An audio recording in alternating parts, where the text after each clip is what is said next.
Morning po. Good morning, Philippines. Good morning, Guam. Good morning all over the world. May baon tayong tinapay. Ang palaman ay lady. Ay, wag na pala sasabihin. Bawal pala. Hindi naman pala sponsored. Magagalit pala si Lolo. Ayan po. May mga baon ako. Nagugas ako ng kamay. Meron ako baong tubig para panghugas ng kamay. Ayan po, kain tayo. Ang ulam ko po ay tuyo, itlog at saka ito po, galing Pilipinas yan yung tuyo. Tapos po yung patty na yan is parang langgonisa style yan eh. Ayan. Kakain na po tayo. Kain po tayo. Tapos syempre, hindi po mawawala ang kape. Ito. Talagang naglaga na po ako ng kape. Yung kape dito sa amin, yung nabibili sa tindahan, kasi hindi ko pwedeng sabihin kung anong kape siya. Baka mamaya maano tayo ni Lolo M. Ayan po, kape-kape tayo. Mainit po ito. Kanina nilaga ko ito. Ito po yung nando sa lalagyan na mga nilalaga po. Mainit. Mainit pa. Ang sabi po nila, bakit daw kumakain ako sa may nagtatanong sa car. Gusto ko po At least nakakapag vlog pa ako kahit papaano. Tsaka maaga pa naman po. Talaga pong inagahan ko. At saka ayan, itlog. Mas mabuti yung maaga. Hindi, makakain pa po ako. Ito po yung patty. Ito yung tuyo. Ayan. At ito yung itlog. Ayan. Kita niyo po ba? Itlog po yan. Sunny side up. Ayan. Magkakamay na lang ako. Kasi po, kung ako magkukutsara kamay-kamay na lang. Wala pong suka. At yung kanin ko po, kaya ganyan ang kulay. Nilagyan ko ng sabaw ng sinigang kanina. Bago ako umalis.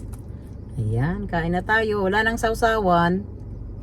Kasi nandito ako sa sasakyan. Bag nagdala ng sausawan Ayan po, kain na tayo. Pray muna pala tayo. Hallelujah. Thank you, Jesus, for this food. Bless this food, Lord God. Use this as an instrument of my physical strength, oh God. We thank you, Lord, for all the blessing that you gave. And Lord, anuman, Panginoong Hesus, i-cover mo ang food na to, Panginoon, aking kakainin na maging masustansya ito sa aking pangangatawan. Salamat po, Ama. Sa iyo po ang kapurihan pa. Salamat sa pangalan ni Jesus. Amen. Yehey! Kain na po tayo.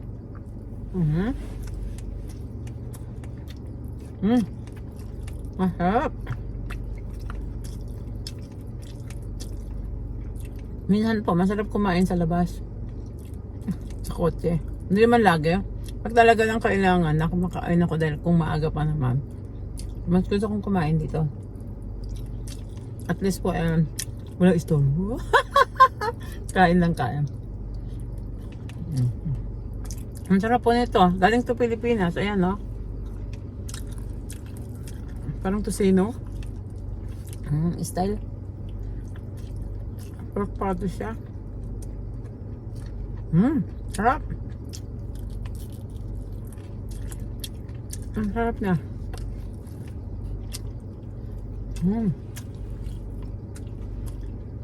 Itlog.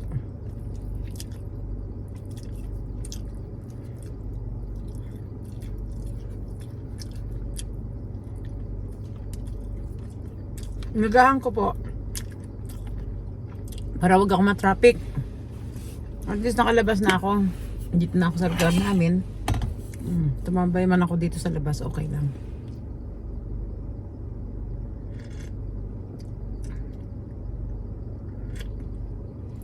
Sinadya ko pong hindi na rin humawak ng susi ng aming facilities. Kasi po, pag hawak mo yung susi, bubuksan mo yung gate, meron na pong nakaabang. Meron dito sa likod ko po, may nakaabang na kanina pa pagdating ko mga 6:25 nandito na ako. Andiyan na siya eh, naunahan ako. Hindi ko ma-break yung record niya. Lagi pong talagang, lagi po talagang nauunahan ako. Kaya hindi po pwedeng, alas 7 po ang bukas namin eh. So, siguro mga 10 minutes to, pwede. Pwede silang, yung siya lang. Kasi siguro baka malate siya sa kanyang work. Pero, syempre hindi po pwedeng yung maagang mga ganitong oras. Hindi po namin pwedeng buksan yung facilities. Pwede ako pumasok sa loob kung halimbawa hawakan ko yung susi. Pero hindi po maganda dahil nga alam ko na may nag-iintay na magulang sa labas, di ba? So mabuti pang dito na lang ako sa labas. Pareho na lang kami maghintay. O, di ba? Brown sugar po ginamit ko sa kape. Napakasarap. Masarap po kumain paminsan-minsan sa kotse. Sa sasakyan. Kaya nga sabi nila bakit daw ako, may nagtanong bakit daw ako dito kumain. Kasi po, yung minsan lang naman eh. Madalas doon ako sa loob kumakain. Sa loob ng trabaho ko. Alam niyo po, magkukwento na lang ako. 2 taon kasi akong hindi nag-work. Sarap.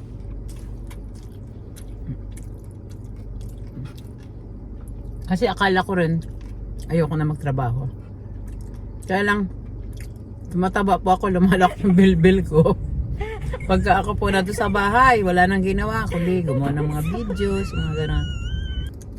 So, kaya napag-isip-isip ko, hindi pa naman ako ganun katanda. Malakas pa naman. Kasi mabubukan ko magtrabaho. Pero sa awa naman ng Diyos, kaya ko pa rin pala.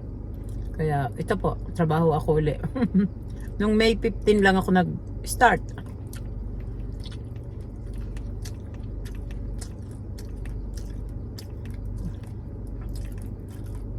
Tapos nag-super bagyo ng May 24. Wala pasok. Ang mga June po, halos wala kaming pasok nun. July na lang uli nag-resume kasi nga walang power.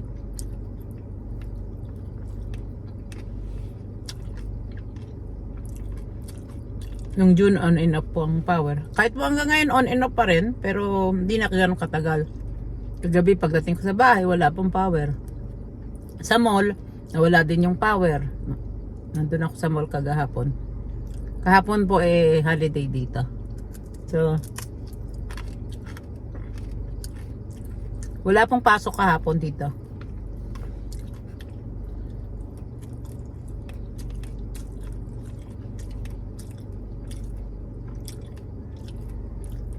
Masarap po kumain. Kain tayo.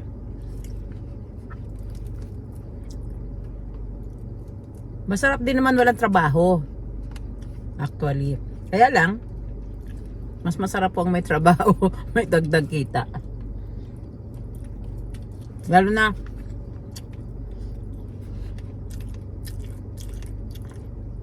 magtataasan lahat. Gasolina po, $5 na mahigit. Ang gas ko po,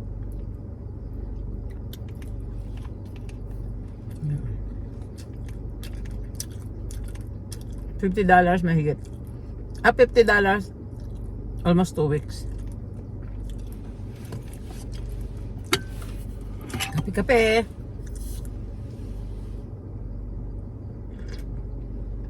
Init-init. Sarap. Masarap kumain ng almusal pagka ganito ang ulam.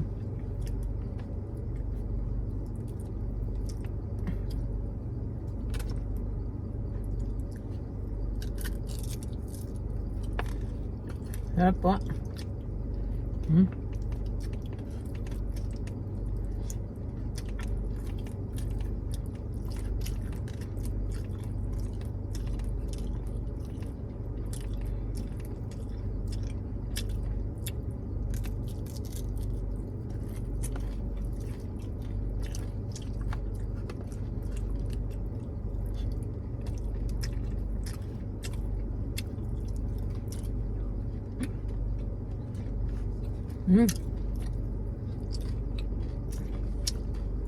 Sarap.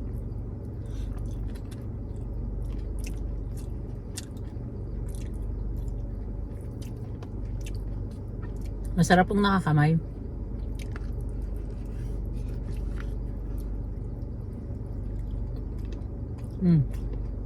Yep.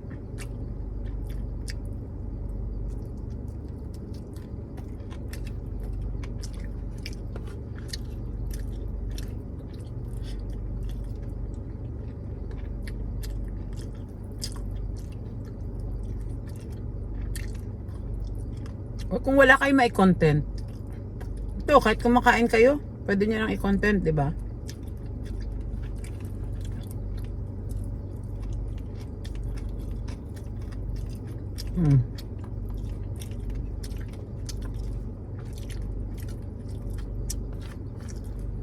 Yung iba po, may mga tao na hindi matanggap ang pagka-vlogger ko.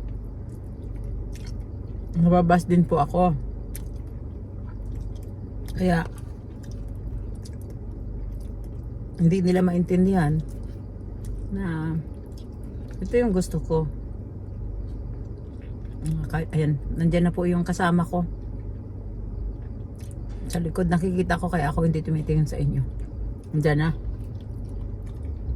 Nagbubukas na ng gate. Anyway, maaga pa naman. May parents na po. Kita nyo? Kung ako may hawak ng susi, siyempre, hindi pwedeng hindi bubuksan. Hindi. Alas 7 pa ang time in ko.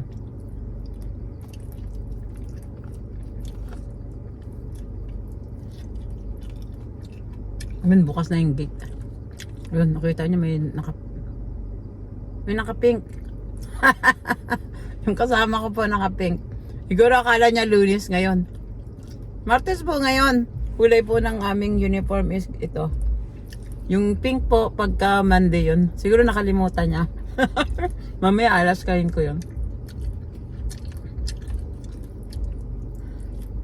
Nakita ko po eh, naka-pink siya.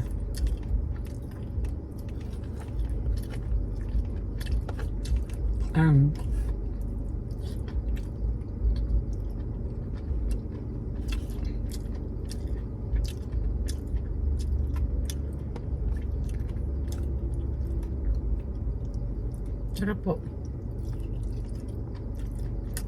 Sabihin nyo nga po sa akin. Comment nyo nga po. Masama po ba ginagawa ko? Kumakain ako sa sasakyan? Paki-comment nyo na lang po. Dahil pag hindi ko na uulitin, pag hindi nga po pwede. Minsan lang naman po ito. Pagka talagang may oras ako. Kasi pagdating mo dun sa loob, siyempre, mag-umpisa ka na ng work eh. Ayaw kong maabala pa pag kumakain doon. Siyempre, kailangan yung wala pang oras ko. So, dito at least, ayan, nakakain na ako. Pasok ko dun sa loob, wala na ako problema. 6:44 na po. Aga pa, di ba? Siyempre, kung babuksan mo ng 6:26 o 6:25, hindi pwede. Kaya kaya marami nang nakapipila sa labas pag alam nilang merong maaga dito dumadating. Kaya, dito na, kakain. Kasi alas 7 pa po ako eh. May oras pa para kumain. Pero kung masama po itong ginagawa ko, sabihin nyo po. Hindi ko na uulitin. Ayan po, naubos ko. Pero ito yun, hindi na. Mahalat ka ng konti. Pero masarap. Ang kontra siya. Hindi naman din may ginaubusin ko pa. Ayan po, yan ang natira. Ayan po. Hugas na ako ng kamay. Pero maghugas na naman ako ng kamay sa loob ng sabon. Ayan.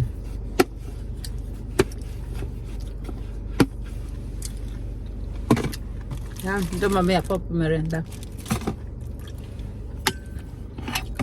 Ang ulam ko po ngayong tanghali, yung tira-tira. Yung tirang sinigang baka ang niluto ko. Yung lunch ko mamaya. Kasi kung lagi kang bibili sa labas, magastos. Basta po magugas ako ng kamay.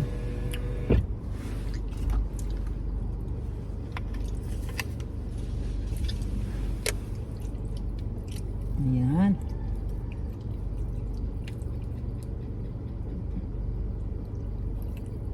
Kasi may tuyo po, kaya kailangan ko magugas.